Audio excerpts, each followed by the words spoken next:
నమస్కారం, వార్తలకు స్వాగతం. ముందుగా ముఖ్యాంశాలు. టీడీపీ మహిళా లీడర్ పంచుమార్తి అనురాధ ప్రెస్ మీట్. మాజీ ముఖ్యమంత్రి జగన్మోహన్ రెడ్డిపై ఫైర్. మాజీ మంత్రి జగదీష్ రెడ్డి ప్రెస్ మీట్. కాంగ్రెస్ నేతలపై fire. YCP leader Ambati Rambabu media సమావేశం నిర్వహించారు. ఈ సందర్భంగా పలు అంశాలపై ఆయన మాట్లాడారు. మీద జగన్ కాంప్లికేటెడ్ పోలవరాన్ని జగన్మోహన్ రెడ్డి గారు ముఖ్యమంత్రి అయిన తర్వాత దాన్ని చాలా కాంప్లికేటెడ్ చేశాడు, సర్వనాశనం చేసేశాడు అనేటువంటి మాట. మళ్ళా Polavaram works to be over in 4 years అంటే పోలవరాన్ని పూర్తి చేయాలంటే కనీసం ఇంకా 4 సంవత్సరాలు పడుతుంది అనేటువంటి మాట చంద్రబాబు నాయుడు గారే మాట్లాడారు. మరొక ఇంగ్లీష్ పత్రికలో, చాలా ఫేమస్ పత్రికలో ఆయన మాట్లాడుతూ it will take 4 years to complete Polavaram 4 సంవత్సరాలకు కానీ పూర్తి కాదు అనేటువంటి మాట. ఇక్కడ ప్రజలు, మేధావులు, నీటిపారుదల మీద అవగాహన ఉన్నవారు, దీన్ని స్టడీ చేయాలనుకునేవారు, వారందరికీ నేను కొన్ని విషయాలు ఈ సందర్భంగా చెప్పాలనేటువంటి ఆలోచనతో ఉన్నా. అదేమిటంటే, ఇదే చంద్రబాబు నాయుడు గారి ప్రభుత్వం అధికారంలో ఉన్నప్పుడు 2019కి ముందు, మేము అధికారంలోకి వచ్చే ముందు ఏం చెప్పారు? శాసనసభలో చెప్పారు, బహిరంగంగా చెప్పారు. 2019కి అంటే 2018కే పోలవరం ప్రాజెక్టుని పూర్తి చేసి ఎన్నికలు వెళతాం అని శపథం చేశారు. ఆ తర్వాత మా ప్రభుత్వం వచ్చింది. మా ప్రభుత్వం కూడా 2022కు పూర్తి చేసి ఎన్నికలకు వెళ్తామనేటువంటి మాట మాట్లాడిన మాట వాస్తవం. ఆ తరువాత మేము రివ్యూ చేసుకొని వాస్తవాలన్నిటినీ కూడా క్రోడీకరించుకొని ఇది ఇప్పుడు సాధ్యపడేటువంటి అంశం కాదు, ఎప్పుడు పూర్తి చేస్తామో చెప్పలేనటువంటి పరిస్థితిలో పోలవరం ప్రాజెక్టు ఉన్నది అని తొలిసారిగా చెప్పినటువంటి వ్యక్తిని ఆ రోజు నేను ఇరిగేషన్ మంత్రిగా. ఎందుకు చెప్పాను? ఇవాళ మీరు ఏం చేస్తున్నారు? నేను ఒకటి మనవి చేస్తున్నా, దయచేసి ప్రజలు అర్థం చేసుకొని, ఇవాళ మేము ఓటమి పాలై ఉన్నాం. చంద్రబాబు నాయుడు గారు గెలిచున్నారు కూటమిలో, ఆయన ద్విగుణీకృతమైన ఉత్సాహంలో ఉన్నాడు. అంత మాత్రాన ఆయన అబద్ధాలు చెప్తే నిజాలు ఎలా అవుతాయని అడుగుతాం. జగన్మోహన్ రెడ్డి గారే ఈ విధ్వంసానికి కారణం అనేటువంటి మాట పదే పదే చెప్పేటటువంటి ప్రయత్నం చేస్తున్నారు. నేను వైసీపీ వ్యక్తిగానో, జగన్మోహన్ రెడ్డి గారి అనుంగు శిష్యుడిగానో, రాజశేఖర రెడ్డి గారి శిష్యుడిగానో, లేదా బురదల్లే కార్యక్రమంతోనో నేను చెప్పడం లేదు. హృదయపూర్వకంగా, మనస్ఫూర్తిగా చెప్తున్నా, చంద్రబాబు నాయుడు గారు 2019కి పూర్వం చేసినటువంటి ప్రధానమైన తప్పిదం వలనే ఈ సంక్షోభం ఏర్పడిందని నేను మనవి చేస్తున్నాను. 4 సంవత్సరాలు అంటున్నాడు, 4 సంవత్సరాలు కూడా పూర్తవుద్దని నాకు నమ్మకం లేదు. 4 సంవత్సరాలని ఆయన మొన్నే అనేసేస్తున్నాడు. నిన్న 4 సంవత్సరాలు పడుతుంది అని అధికారులు చెప్పారు అని మీకు గుర్తుందా లేదా? నారా చంద్రబాబు నాయుడు గారితో సైతం కూటమిలో సభ్యులందరూ కూడా ఎప్పుడు మీరు పూర్తి చేస్తారు అంటే చెప్పలేనటువంటి మంత్రి ఒక మంత్రి అన్నారు.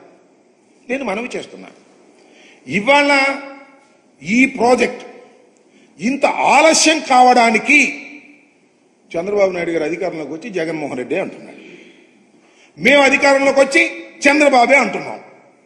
పరస్పర ఆరోపణలు చేసుకుంటున్నాం, పరస్పరం ఒకరి మీద ఒకరు బురద చల్లుకుంటున్నాం అనుకోండి కాసేపు. అయితే వాస్తవాలు గమనించలేరు ప్రజలు, వాస్తవాలు చెప్పుకోలేమా ప్రజలకి? వారికి మీడియా శక్తి ఉంది, వారి ఇష్టం వచ్చినట్టు రాసేస్తున్నారు.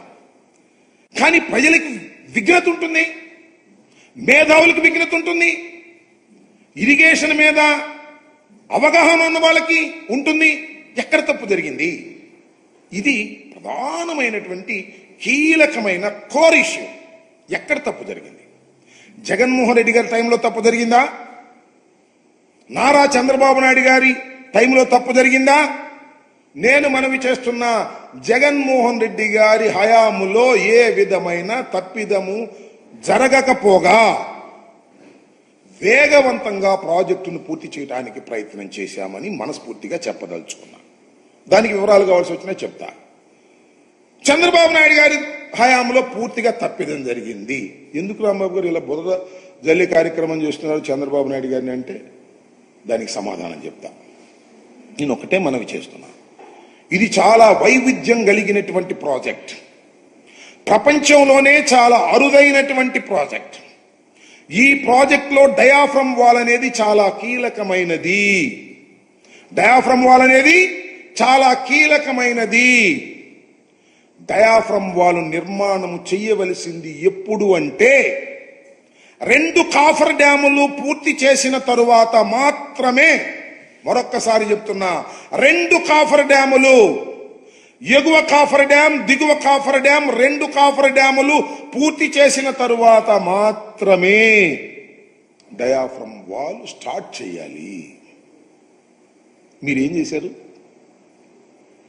మీరు చేసింది ఒకటే, డయాఫ్రమ్ వాల్ స్టార్ట్ చేశారు, ఎగువ కాఫర్ డ్యాము స్టార్ట్ చేశారు, దిగువ కాఫర్ డ్యాము స్టార్ట్ చేశారు, డైవర్షన్ ఆఫ్ ది నదిని స్టార్ట్ చేశారు.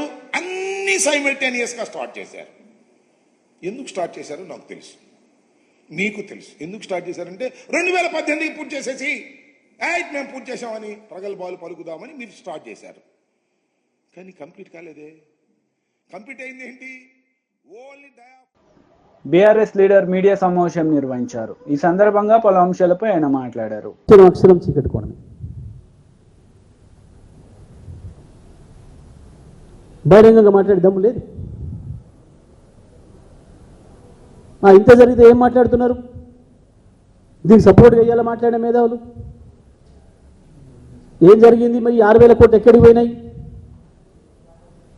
కేసీఆర్ రమణ సింగ్ గారికి ఇచ్చిండా?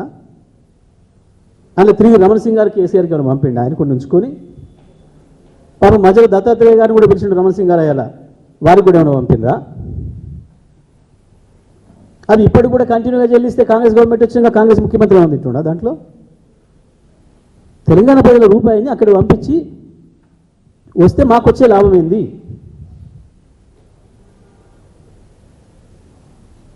ఏందన్నట్టు ఎంత స్పష్టంగా ఉన్న విషయం. దీనికి ఒక అబద్ధాన్ని సృష్టించి ఏదో జరిగిపోయింది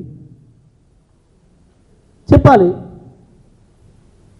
ఎగిరెగిరి మాట్లాడుతున్న బండి సంజయ్ రమణ సింగ్ను ప్రాసిక్యూట్ చేయమని చెప్పాలి.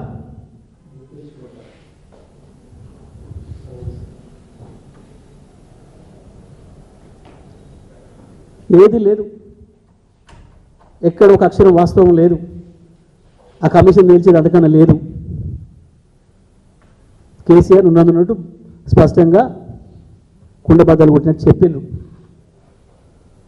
అవకాశమే లేదు. ఏం మాట్లాడతాడు? నల్గొండ జిల్లాలో ఎందుకు పెట్టిరు ప్రాజెక్టు? నల్గొండ జిల్లాలో ప్రాజెక్టు పెట్టాలని కూడా వ్యతిరేకిస్తే చెప్పుతో కొడతాము అని ఎవడైనా సరే వాడు. ఎందుకు నల్గొండ జిల్లా తెలంగాణలో లేదా? తెలంగాణ ఉద్యమంలో నల్గొండ జిల్లా లేదా? నల్గొండ జిల్లా అభివృద్ధి కావద్దా? నల్గొండలో పెడితే ఇక్కడ రాయలసీమలో పెట్టినట్టు, ఆంధ్రాలో పెట్టినట్టు ఎందుకు నల్గొండ జిల్లా మీద విషయం కక్కుతున్నారు?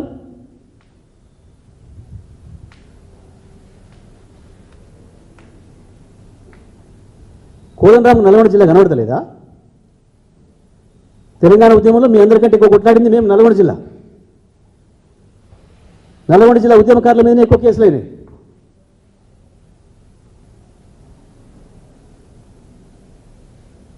నల్గొండలో పవర్ ప్రాజెక్ట్ పెట్టడం తప్పని మాట్లాడుతారు ఒక్కొక్క విధవ. గమనిస్తున్నారు నల్గొండ జిల్లా ప్రజలందరూ కూడా. మాకాడ ఉన్న దద్దమ్మ నాయకుల గురించి కూడా చూస్తున్నారు. ఆనాడంతే సమైక్య ఆంధ్రప్రదేశ్లో కూడా ఆనాడు నాగార్జున సాగర్ నీళ్ల విషయంలో నష్టం జరిగిన అనేక ప్రభుత్వ పథకాలకి నిధుల కేటాయింపులో నష్టం జరిగిన ఒక్కనాడు కూడా నోరు తెరిచి మాట్లాడలేదు సన్యాసులు. ఆంధ్రలో చెప్పులు మోసుకుంటే తిరిగిండు సీట్ల కొరకు, బీఫామ్ల కొరకు. ఆ తర్వాత మంత్రి పదవులు కొరకు ఒకరికోడు వెన్నుపోటు పొడుచుకుంటాం. మళ్ళీ ఇవాళ అదే పద్ధతిలో ఉంటున్నారు. నల్గొండ జిల్లాలో ప్రాజెక్ట్ పెట్టడం అనేది మా హక్కు, తప్పకుండా.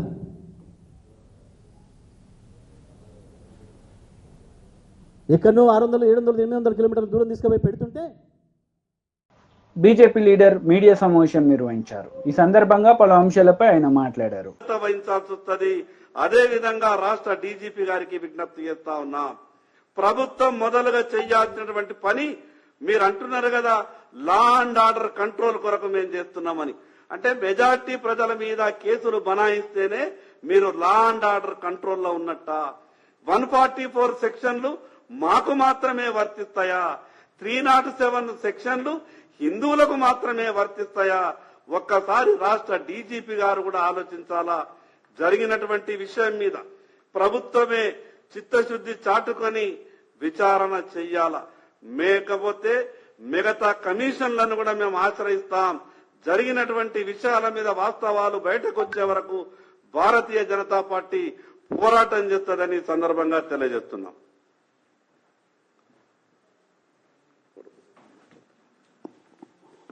ఇప్పుడు సిర్పూర్ కాగజ్ నగర్ ఎమ్మెల్యే శ్రీ పాల్వాయి హరీష్ బాబు గారు మాట్లాడుతారు.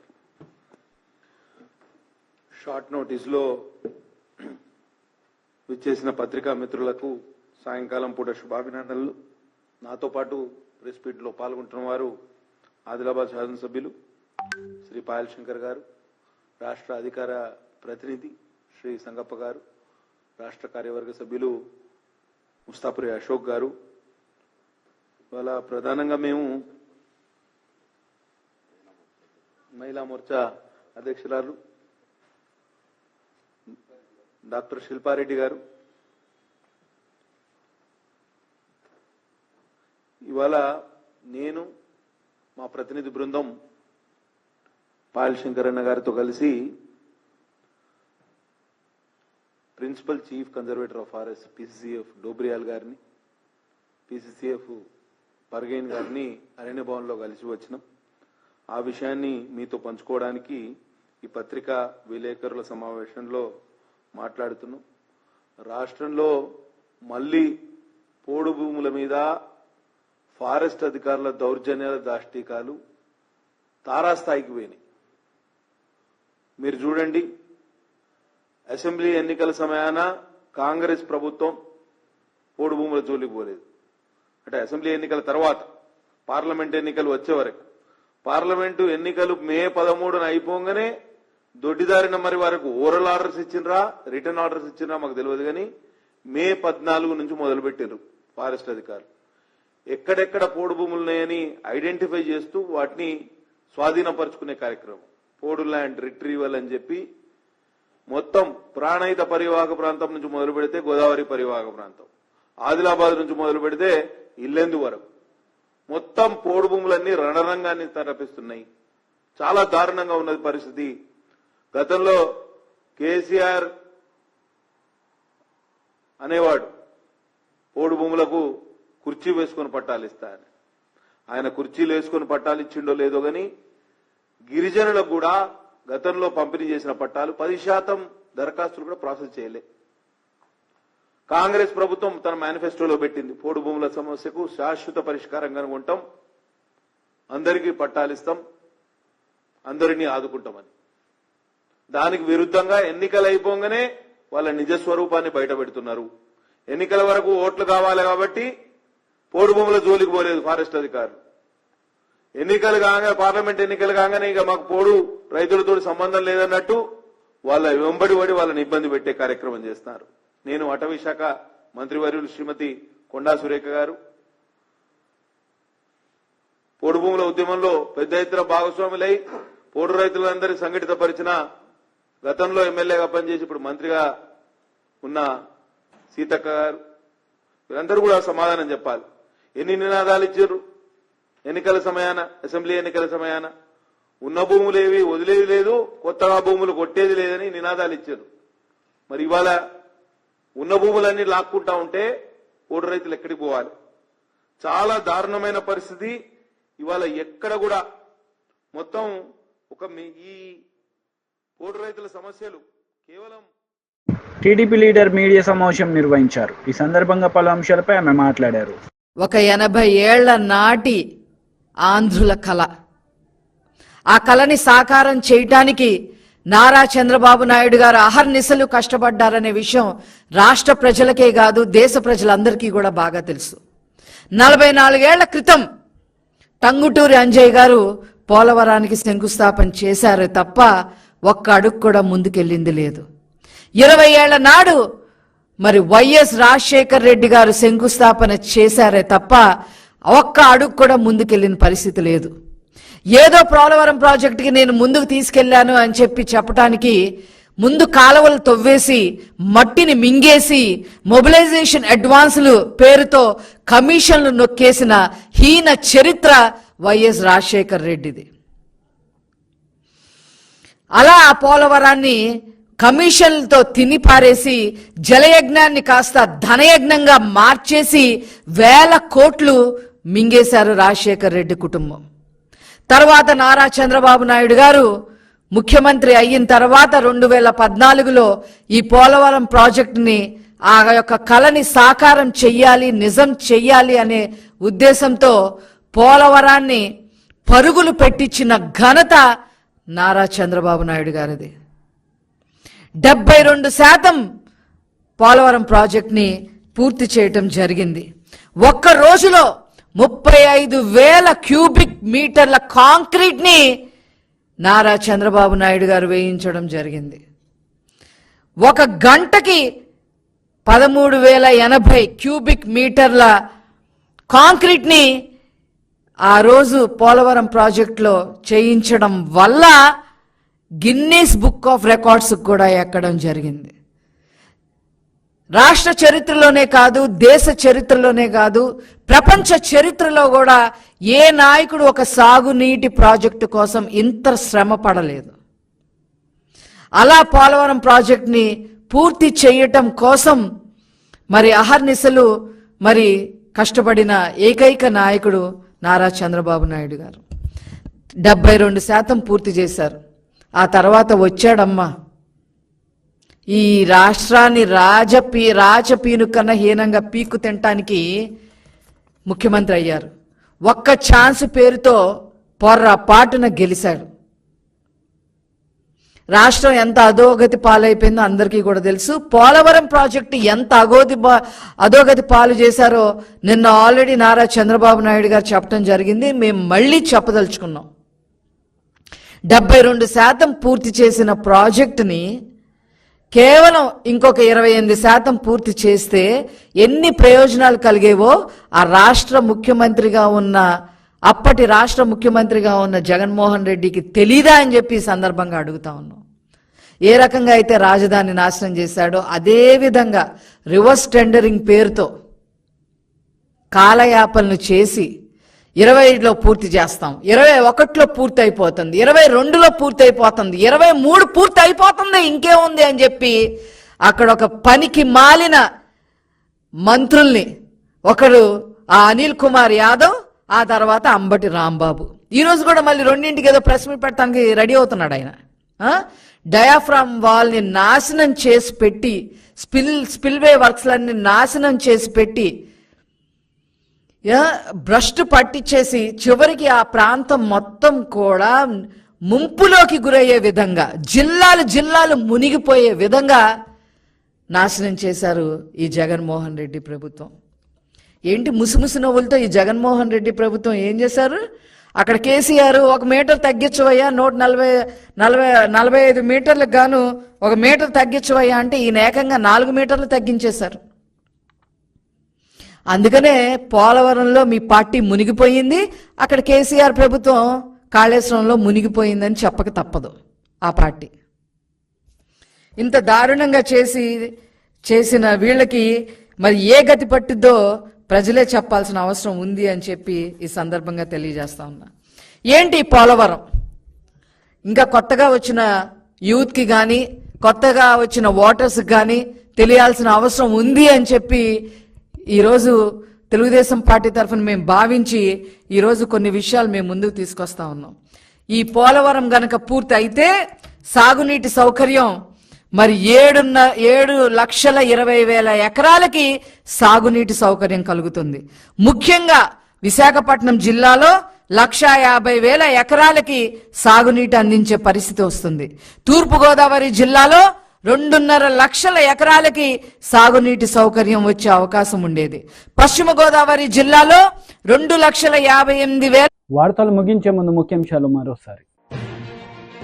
టీడీపీ మహిళా లీడర్ పంచుమార్తి అనురాధ ప్రెస్ మీట్. మాజీ ముఖ్యమంత్రి జగన్మోహన్ రెడ్డిపై ఫైర్. మాజీ మంత్రి జగదీష్ రెడ్డి ప్రెస్ మీట్. కాంగ్రెస్ నేతలపై ఫైర్.